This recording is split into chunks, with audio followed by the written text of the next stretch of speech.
দেবজিৎ আজকের মিছিলে দলের সামিল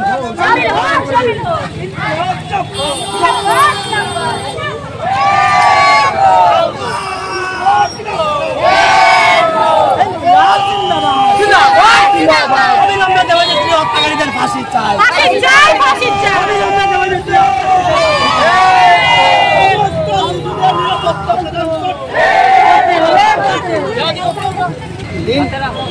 রবিবার ছিল, আমি কাজে এসেছিলাম। কাজ থেকে আমি সন্ধ্যার সময় আমাকে ফোন করে আমার বউ বলল যে বাচ্চাটা পাওয়া যাচ্ছে না। তাই আমি সন্ধ্যার সময় ঘরে গিয়ে দেখছি ঠিক বাচ্চা আসেনি। তাই খোঁজখবর লাগালাম, খবর পেলাম যে একটা ছেলে, এই ছেলেটা আমাদের পাশের বাড়িতে আসতো, ও ঘোরাফেরা করতো বলে ওই ছেলেটার সঙ্গে বাচ্চাটা গিয়েছে। তাই আমরা সন্ধ্যাবেলা 40 থেকে 50 জন লোক এই জঙ্গলগুলোতে খুঁজলাম। ফিশারি ছিল, আমরা মনে করি কোনো সময় বাচ্চা 10 বছরের বাচ্চা ওই জলে সলে পড়ে গেছে।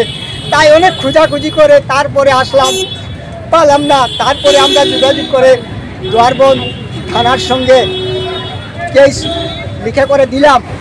তারপরে দোষীদেরকে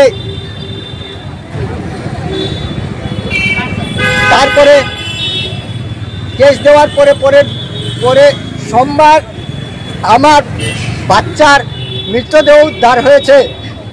জানা গেল দুষ্কৃতীদের সঙ্গে জড়িত 4 জন ধরেছে। এই যে আজকে সমাজের ছোট ছোট বাচ্চা, আজকে ওদের হত্যা করা হচ্ছে। কি দোষে ওদের হত্যা করা হচ্ছে?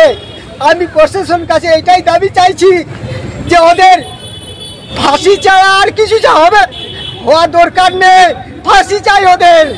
কারণ এই ছোট বাচ্চাটা না এখন ভালো করে চলা শিখেছে না বলা শিখেছে, তাদেরকে টার্গেট করা হচ্ছে।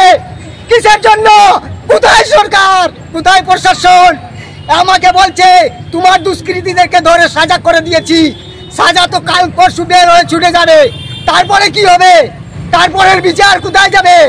তার জন্য আমি চাইছি ওদের প্রথমে ফাঁসি দেওয়া হোক। যতজন এটার মধ্যে ষড়যন্ত্র আছে আরো তদন্ত করা হোক, এইরকম বাচ্চা হত্যাকারীর মধ্যে কেরা ষড়যন্ত্র আছে। আমার দাবি এটাই রাখছি সবার কাছে।